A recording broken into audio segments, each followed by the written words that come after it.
يا نفس إن لم تظفري لا تجزعي.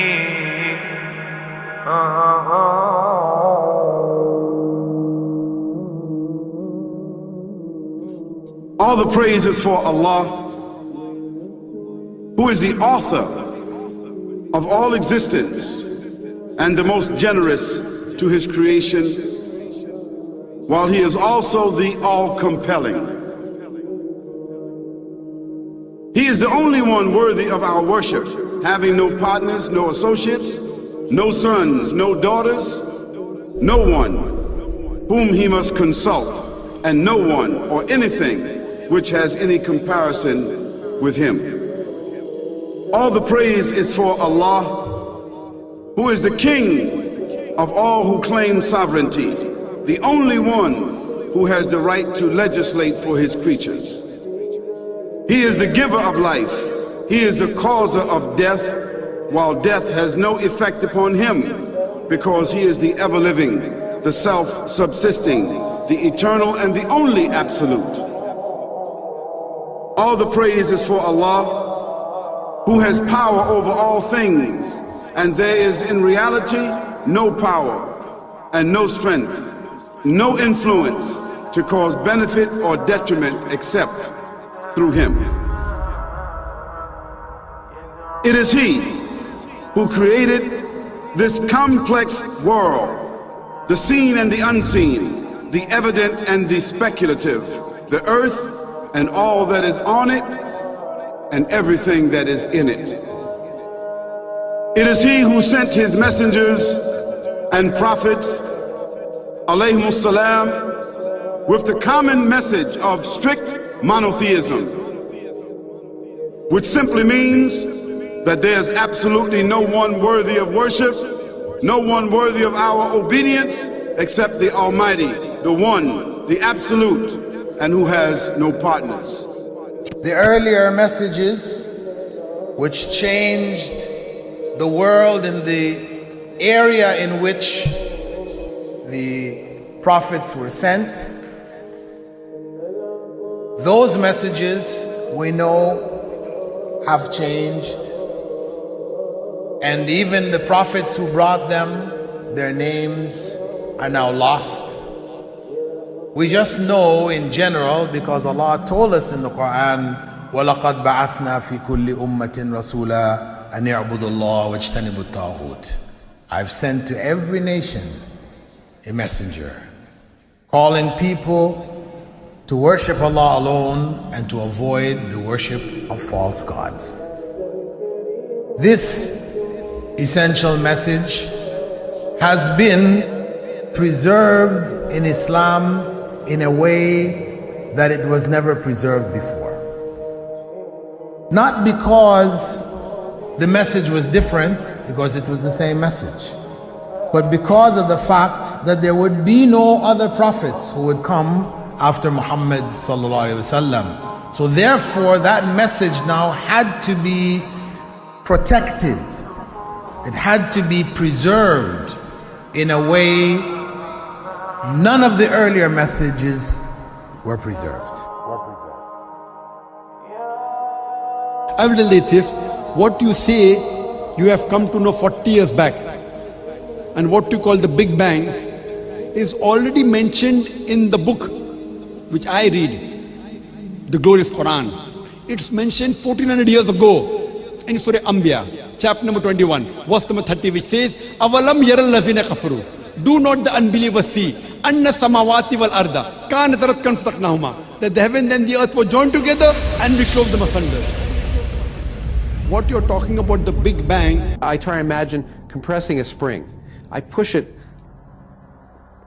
closer and closer and closer together, so it's smaller and smaller and smaller. And I've stored a tremendous amount of energy in that spring. And when I let it go, it bursts out, it bursts out, it bursts out. The creation of the universe, which you came to know 40 years back, is already mentioned in this book, the glorious Quran, 1400 years ago. Who could have mentioned that in the Quran? So the atheists will say, maybe someone wrote, maybe it's a fluke, maybe it's a guesswork. A human being, regardless of who they are, or where they are, or what they do, will have this curiosity. They'll want to know, why am I here? How did I get here? And do I have a purpose? And if so, what is it?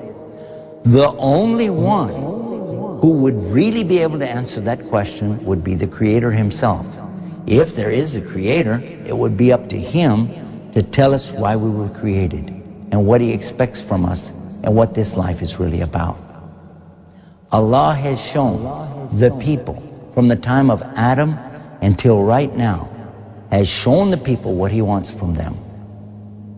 And it's a very simple thing, and that is that worship be for Him alone without any partners. In fact, we know this life to be a test from Almighty God. That's why we're born, and that's why we die, because there has to be a beginning and an end for us to be tested on. The next life, after this life, no one will ever die again. A bad person or a good person. Both are brought back, and they continue to live in the next life, either in good shape or not so good shape, depending on how they did on the test. The worship of the God of Abraham, that was what was taught by these prophets. The Lord of the Arsh and Kursi. We're talking about the Lord of the worlds. Alhamdulillah Rabbil Alameen. We're talking about the Lord of the entire universe and beyond. The entire universe and beyond. You know, we live in this dunya, and we are fascinated with this dunya which Allah subhanahu wa ta'ala indeed has created in a beautiful manner. We're fascinated. There are over billions of people which live on this dunya at this moment in time. Over 6 billion people that live on the dunya at this moment in time. This dunya of Allah subhanahu wa ta'ala is so big that there is space in this dunya for billions and billions and billions or more people. But what is this dunya in comparison to what Allah subhanahu wa ta'ala has created out there?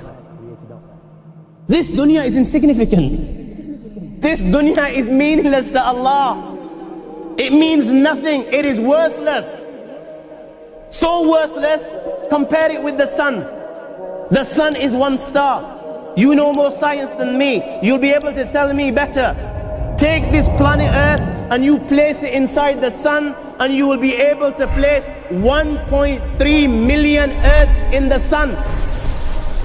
1.3 million Earths in the sun. Allahu Akbar. Allah is the greatest. The sun is one star. One star. There are stars out there which are millions of times bigger than the sun. You tell me this, that you need millions and millions of stars to make one galaxy. And then you tell me this, that there are zillions of galaxies out there. Let me tell you on top of this, my friend, after this, whatever you see above, when you raise your head and you look above, whatever you see above, the zillions and zillions and zillions of galaxies, let me tell you, this is everything there is within the first heaven. Everything there is within the first heaven, and Allah is the creator of 7 heavens. 7 heavens. And the distance between the first heaven and the second heaven is 500 years. You know, the distance that can be covered in 500 years, at what speed? Only Allah knows. Only Allah knows. But it will take 500 years to get from the first heaven to the second heaven. 500 years from the second to the third, third to the fourth, fourth to the fifth, fifth to the sixth, sixth to the seventh. Every time it will take 500 years. After the 7 heavens,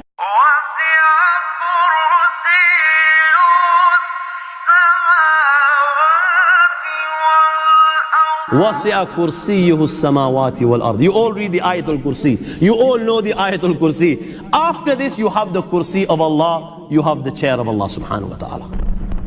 You know these 7 heavens that we've just talked about, in comparison to the Kursi of Allah, they're non-existent. They're meaningless.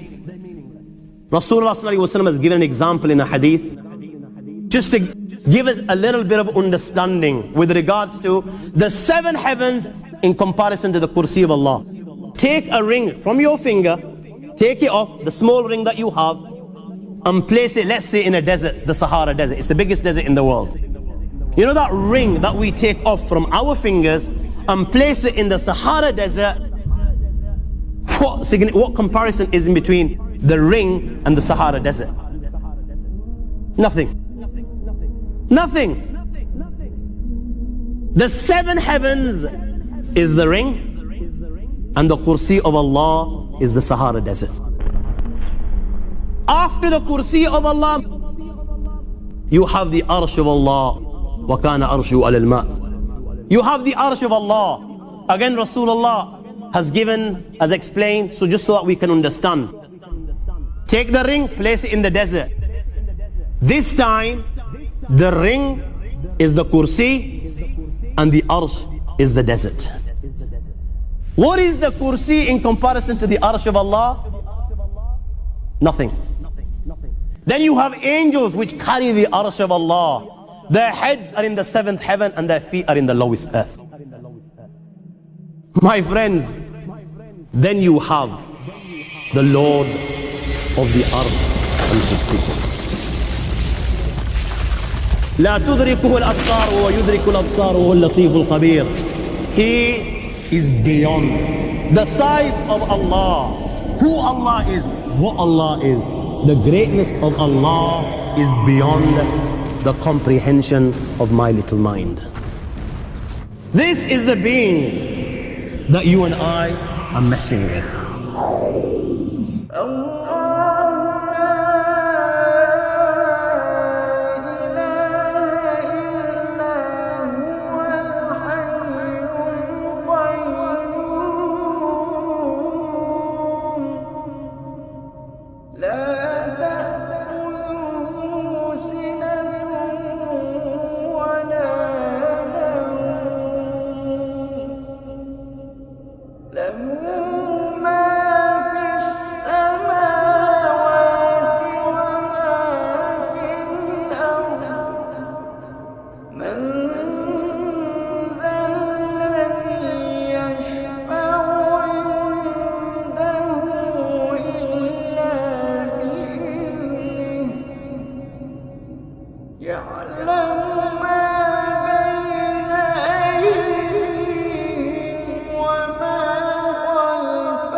وهو